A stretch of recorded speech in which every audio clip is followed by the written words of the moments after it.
Hey guys, hope everybody's doing good out there, and thanks for tuning back into the channel. Much appreciated. And today we're going to have a little bit of a different discussion here, a little bit of a different video, in the fact that I'm really wanting to hear from everybody out there, all the subscribers, about what they consider their best bass fishing memory of all time.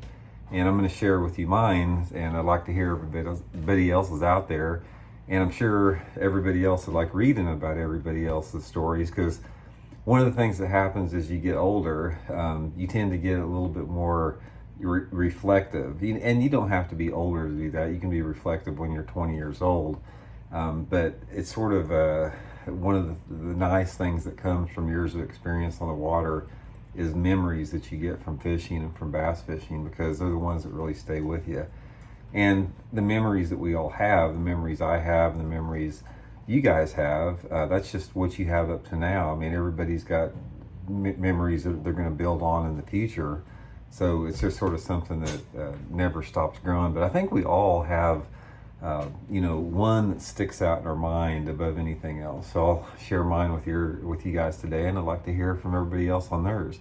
So real quick, before we get into it, just wanted to remind everybody once again that next Thursday from 6 to 9 p.m., Johnny and I have our next Fish the Moment virtual seminar. This is going to be on post-spawn jig fishing. I'm going to take care of all the shallow water post-spawn jig secrets. Johnny's going to share all of his offshore knowledge with offshore post-spawn jigs. And it's going to be a really great 3 hours. So if you guys would like to join us there, you can sign up for it on fishthemoment.com. So anyway, I'll share with you guys my story, and then I'd like to hear yours. And I've had so many. It's hard to pick one. It really is. It's extremely hard to pick one, because I've got my tournament side memories and my non-tournament side memories. And I fished over 500 professional tournaments in my career, so you can imagine I've got a lot of memories from those tournaments that stand out in my mind. But really, the one, to me, if I had to pick one that stands out as sort of like the most powerful or most profound memory I've had in bass fishing, it was when I was a little kid. And one particular time that really stood out in my mind more than anything else, because I've sort of laid the scenario out here for you to sort of get you a picture of what I'm talking about here. I had a really, really fortunate childhood growing up. I had a great family, great mom and dad. I sort of had the Andy Griffith type growing up, just had the warm, loving family environment, no drama, just wholesome, sort of an innocent upbringing. And so I have a lot of fond memories about that. And one in particular with me was my dad. He was, he didn't bass fish a lot, but he did occasionally.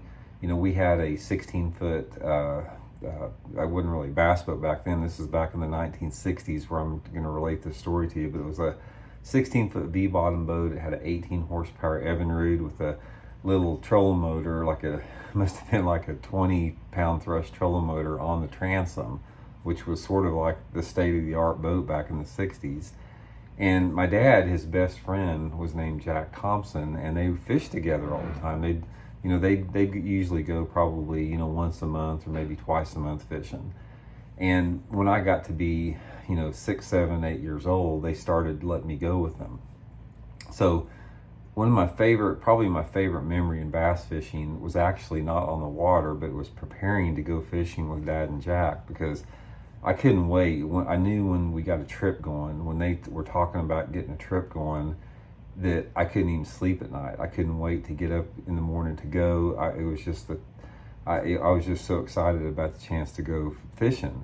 So even though we didn't really catch much back then, but still, I just loved to be on the water.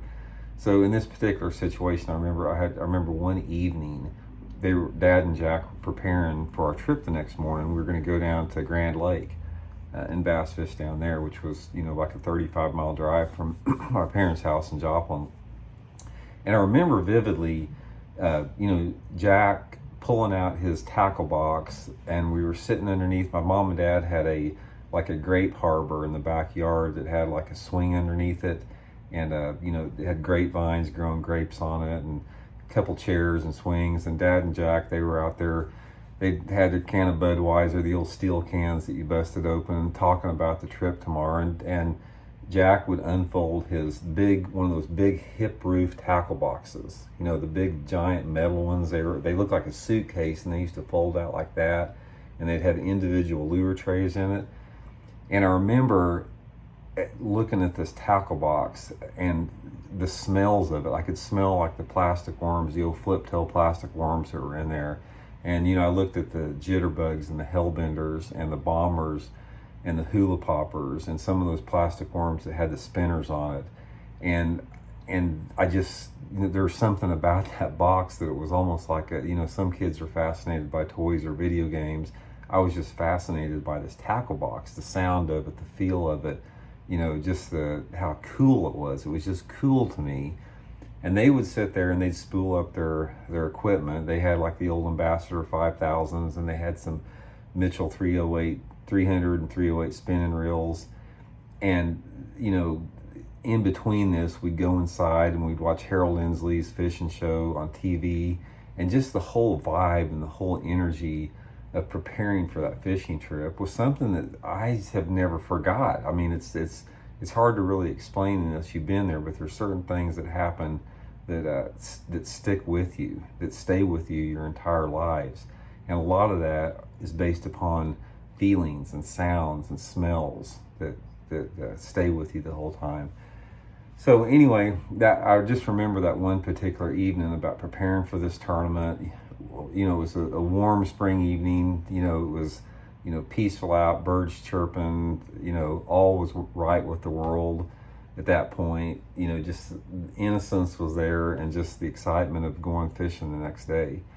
So that was mine, guys. That was, you know, that's probably not what you're expecting to hear, considering that I've fished professionally for 35 years and have all those experiences to go with that. But that experience right there, you know, that just stays with me. And that's sort of things that even the times I've been out on the tour and I've won tournaments, and I've been in the heat of competition at the Bassmasters Classic and everything, but it still always goes back to that. It goes back to that, you know, being 6 or 7, 8 years old, and you know, remembering what that was like that night working on that tackle before that tournament. So that's mine. You know, let me hear your guys's. I know everybody out there has got a story. It could be a week old, it could be, you know, 50 years old. It doesn't really matter.